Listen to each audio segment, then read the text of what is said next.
Bordel de merde. C'est quoi ce bordel? Putain, c'est ça prendre son pied, mon pote. Eh bien salut les petits refs, j'espère que vous allez bien. Aujourd'hui on se retrouve pour une nouvelle vidéo.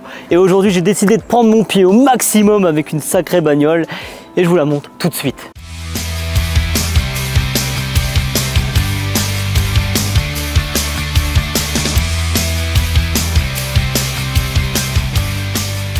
Bon les amis, comme vous avez remarqué, on est sur une série 1 coupée de 2009. Petite voiture qui est plutôt incroyable, non, n'est-ce pas Melvin? Qui est plutôt très sympa. On est sur un modèle 120D qui fait 177 chevaux. J'ai l'impression qu'elle est un peu boostée par contre celle-là, donc on va dire qu'on est à peu près de 190 chevaux, donc ça c'est plutôt incroyable. Et pour la petite histoire, il faut se rappeler que dans les années à peu près en 2008, quoi, en gros, BMW ils ont voulu se mettre sur un segment qui est la coupée, la petite coupée, parce qu'à la base ça sortait en 4 portes ou 3 portes, sans ce petit fiac.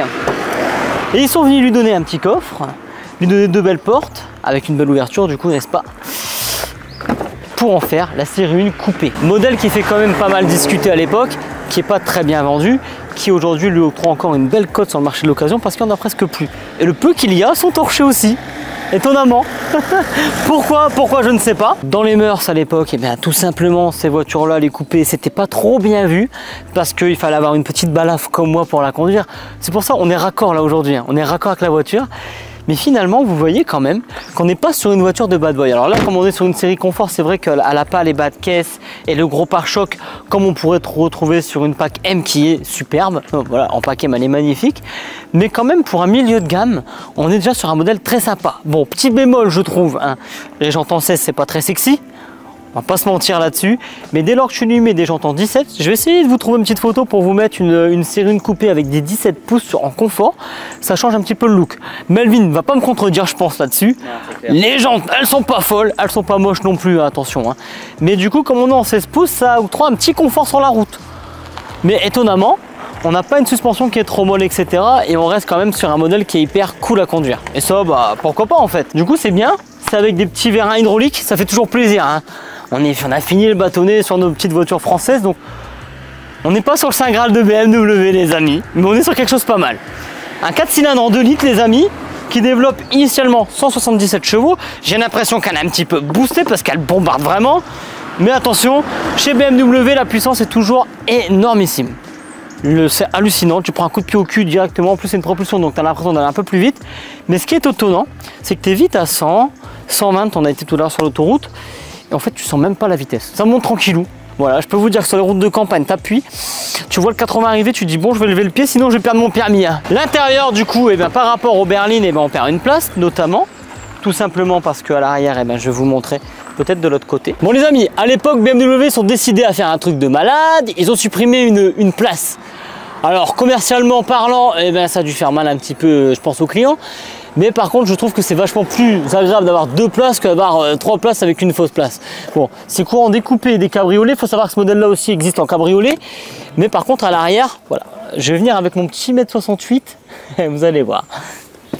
L'arrière, les sièges sont plutôt confortables. On est sur une voiture qui a plus de 10 ans, les amis, hein, quand même. C'est encore bien ferme. Bon, c'est pas fait pour. Déjà, tu es bien installé. Mais par contre, dès lors que quelqu'un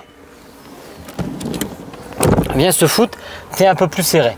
Alors, il ne faut pas être claustrophobe, mais on va pas se mentir, c'est plutôt raisonnable. Melvin, toi, tu as roulé un peu derrière, non? Pas du tout? Je suis monté juste une fois. Ouais, alors, t'en penses quoi, toi, d'être derrière? Bah, je suis petit, donc ça va. Ouais, tu vois... c'est pas le confort extrême non plus. Imaginons, je suis un mec hyper balèze, je fais 1m95, je suis comme ça, en fait, là. Bah, déjà, regarde, assis-toi normalement, il n'y a pas beaucoup d'auteur. Bah ouais, voilà, tu vois, ouais, c'est ça. Tu prends un Dodan, tu te prends le plat. GMK en sueur. GMK ne passe pas. Voilà, on va parler en GMK. GMK ne passe pas. À l'avant, GMK passe difficilement. Que ce soit la coupe extérieure ou l'intérieur, ce qui est bien sur ces modèles-là, c'est que ça vieillit bien. L'écran, quand vous l'avez, on s'en passera. On s'en passera de l'écran qui est vraiment très très vieillot aujourd'hui.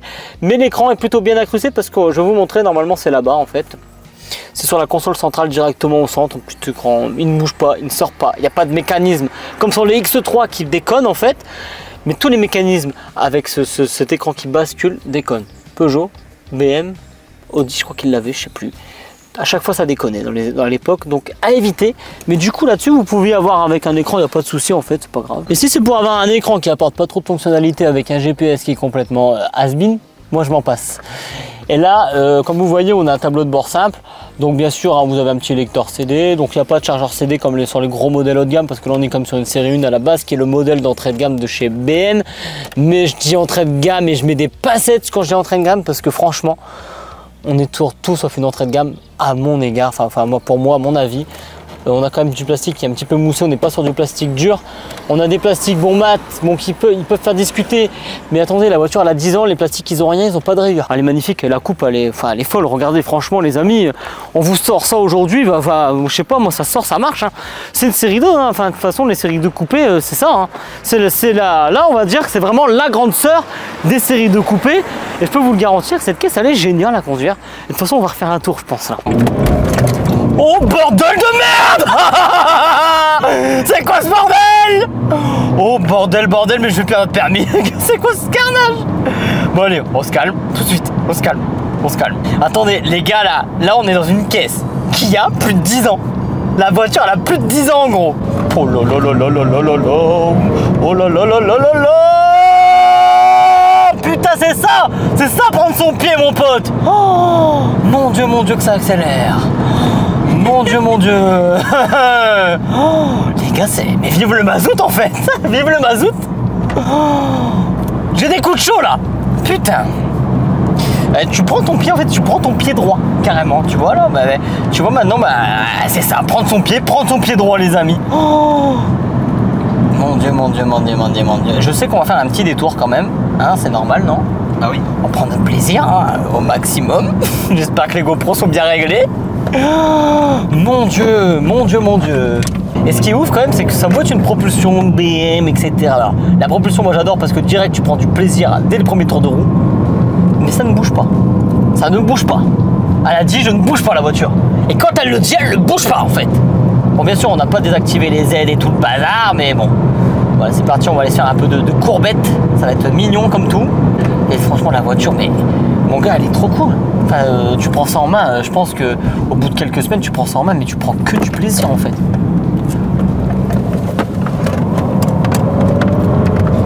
Elle bouge pas hein. Franchement on respecte la limitation de vitesse, ça c'est sûr. Alors, dans les virages t'as pas le choix.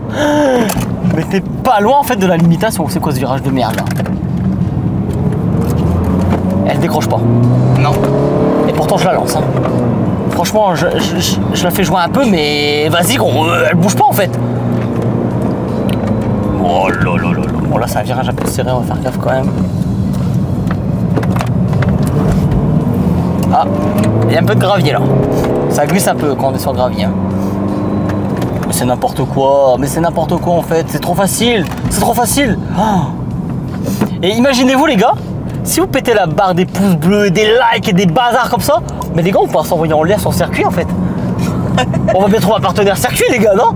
On peut hein. Bah alors bombarder cette barre là, on a envie de kiffer un peu nous là. Et on peut peut-être fermer des routes carrément même. Putain, il y a encore un tracteur. Oh, un tracteur avec du bois là, j'aime pas trop. En fait tu vois le truc qui est bien, c'est que tu peux doubler quand tu veux en fait. C'est un daily incroyable en vrai hein. Ah bah carrément. En fait tu vois il n'y a pas de fioriture, il n'y a pas le CarPlay et tout, en vrai là tu t'en fous carrément. T'achètes pas ça pour avoir du CarPlay en fait hein. T'achètes ça pour le moteur. On vous connaît BM aussi pour l'électronique, alors on va se passer de votre écran là que vous mettiez dans ces années là. Mais par contre c'est vrai que sur les dernières versions de BM là, l'électronique il est génial. Ouais. Par contre avant hein, c'était pas ça les gars, on va pas se mentir. Par contre la caisse elle est géniale, ah, la caisse là. Oh putain mais ça valait 30 000 balles à l'époque ce bordel là quoi, neuf. Tu t'avais 35 000 euros, t'avais une caisse comme ça, aujourd'hui t'as quoi à la place? T'as quoi?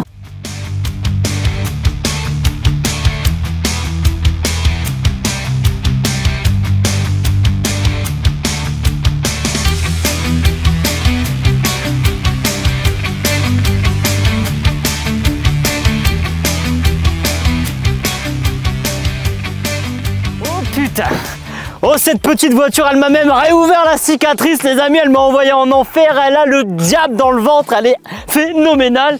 Quand tu penses au prix de 10 000 balles mon pote, parce que tu peux en trouver aux alentours de 10 000 balles, cette caisse est incroyable. Mais le train. Comme vous avez pu remarquer, cette vidéo, j'ai pris mon pied au total. Alors si jamais vous avez des putains de caisses les amis, n'hésitez pas à me contacter sur cette boîte mail ici, qui sera vraiment dédiée à l'automobile. N'hésitez pas à me contacter aussi pour des potentiels partenariats, parce que je peux déguster aussi des petites choses en vos restaurants, etc. Tester des choses. Moi je suis là pour les expériences. N'hésitez pas à me contacter. C'était Kevin sur MK Labs. Melvin derrière la caméra, comment vas-tu? Ça va très bien. Cette voiture, Elle est incroyable. un mot de la fin? Ah, bisous, allez, bisous, abonnez-vous! Abonnez-vous, on repart faire un tour là, c'est parti, allez.